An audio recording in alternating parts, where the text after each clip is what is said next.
Mga idol, payo ko lang sa inyo, lalong-lalo na sa mga baguhan, na kung sakali man makipag-engage kayo, panoorin nyo muna yung video hanggang matapos.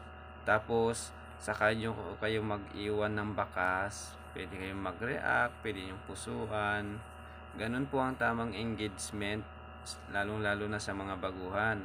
At ito rin po, wag po sana kayong magko-comment na follow to follow or follow back, mga idol, kasi nga po nakakabawas po yun sa ating rating. Sana kayong masyadong gagamit ng mga sounds, kasi pagdating ng araw na mag-viral na yung videos nyo at ni-review yan, yun, makikita nyo na po na magka-problema po kayo. Doon nyo na malalaman yung mga violation nyo.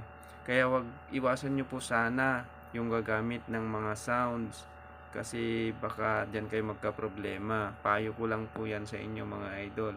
At ganun din po sa mga gumagamit ng remix video, mga idol.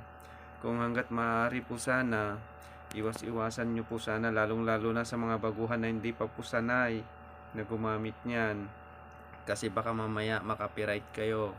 Kaya mga idol, ang gawin nyo lang, simplehan nyo lang. Kumuha kayo ng idea lang sa mga kasamaan nyo na simpleng-simple lang, o ano lang yung normal na ginagawa mo, pwede na yon, mga idol. Kaya sana makatulong to sa inyo, mga idol. Kaya i-share nyo na lang po sa iba para makatulong din po sa mga baguhan na kagaya natin.